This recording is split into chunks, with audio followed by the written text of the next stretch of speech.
In this segment, we'll go over our startup procedure for the Titan 575. We're going to do an initial inspection. We'll cover machine operation, and then we'll actually show you how to start the machine up. So we'll begin by removing the left side cover.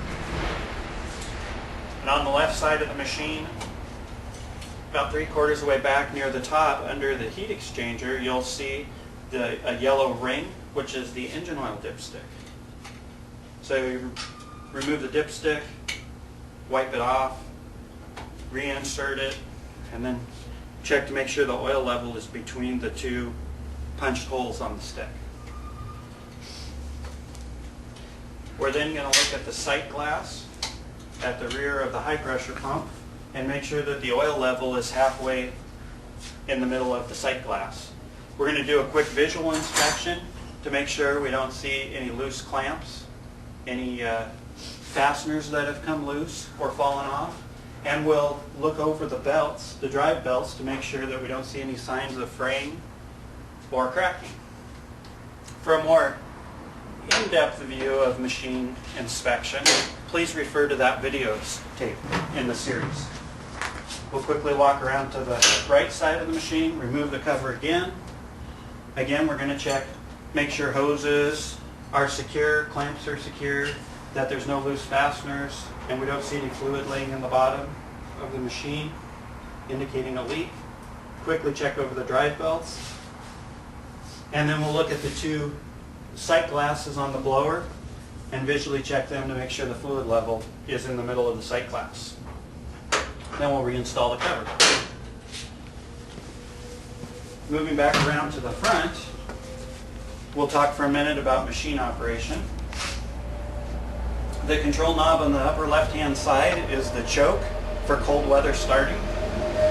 Next to it is the ignition switch, which has 3 positions: off, run or idle, and start. And then we'll have the control for the engine speed, which is in the idle, mid, or high position. Below that is an hour meter to indicate how many hours are on the machine, the pressure gauge for the solution pressure, the vacuum gauge for the vacuum level in the tank, water temperature to indicate engine coolant temperature. Next to that is the temperature control knob for the solution temperature. Below that is the pump clutch, which has 3 positions as well. Lower position is off, middle position is the pump on circulating water but not heating it, and the upper position is the heat mode where the solution temperature would be heated. Next to that is the automatic pump out switch. This is for machines that have the automatic pump out feature included, which is an option. And next to that is a pump in system switch, which again is an additional option. If you go to an area where you don't have water available, you can carry water with you in one of our optional freshwater tanks. Below that is the incoming freshwater connection. If you're connecting to a water source on site, you'll plug the hose in here. If you have the pump-in system, then normally your pump-in system hose will remain connected to this port. Below that is the carpet cleaning mode selecting valve. In this machine, it has this optional circuit which provides a pressure washing mode, and this valve allows you to engage that pressure washing mode. The lower portion here is the high pressure solution out fitting for the pressure washing feature. Coming around to the other side of the machine, we have the 2 solution ports that go out to your cleaning tool.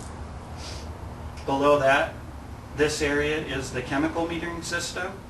This is the 3-way valve for the chemical system that allows you to have it in the either off position with no chemical flow, the prime position for initially purging the system of air and getting the solution flowing, and then the actual on position, which is the mode that you'll be in when you're actually cleaning and wanting to flow chemical. Next to that is the flow meter, which works in conjunction with this flow control valve, so you know what your chemical solution flow rate is set at.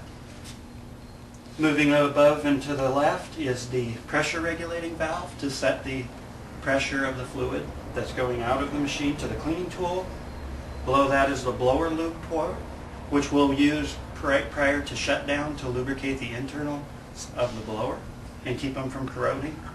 And then below that is the water drain valve, which allows you to drain the water out of the water box.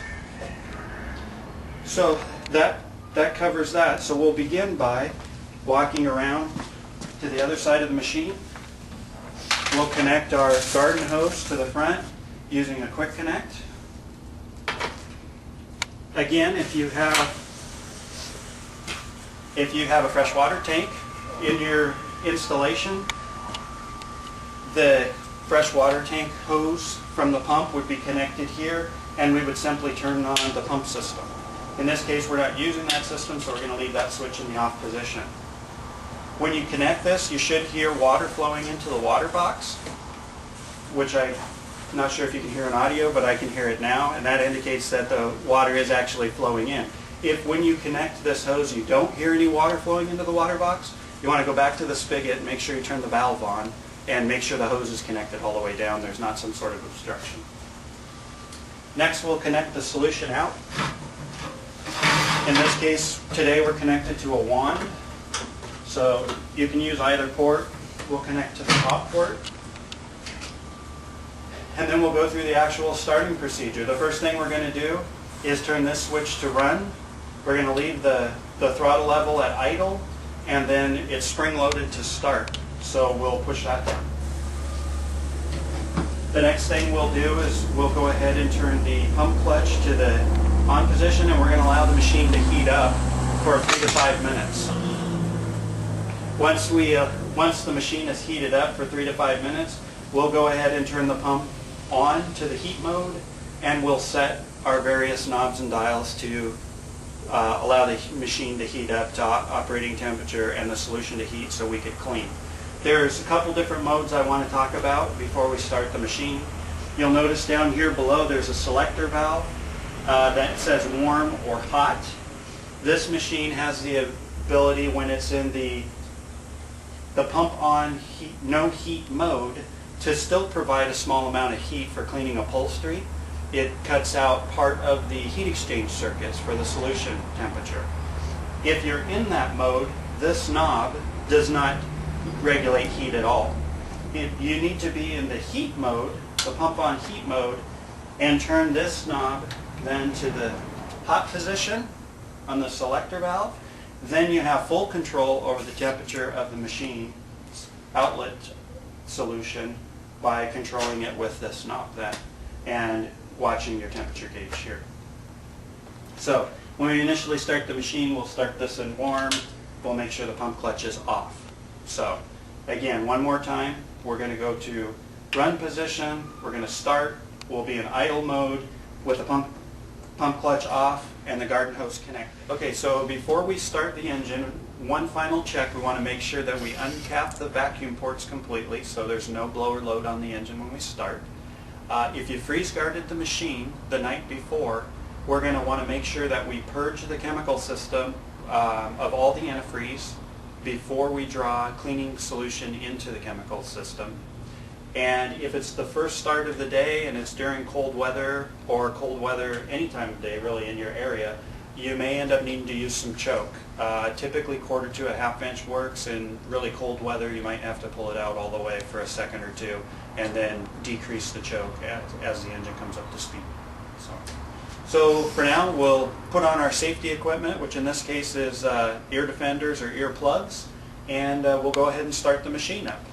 Once we start the machine will need to warm for 3 to 5 minutes at idle, and then you're free to go ahead and turn the engine speed up and start prepping the chemical system and that which will go through and flow the solution. One thing of special note, with a Titan 575, you don't ever want to clean either upholstery, carpet, or pressure wash with the engine in the idle position. You'll always want to be in mid or high. Typically mid position is used for upholstery cleaning, and high would be for carpet cleaning or pressure washing. So again, very important not to try to clean in idle mode. With that said, we'll go ahead and put our safety equipment on and we'll start the engine.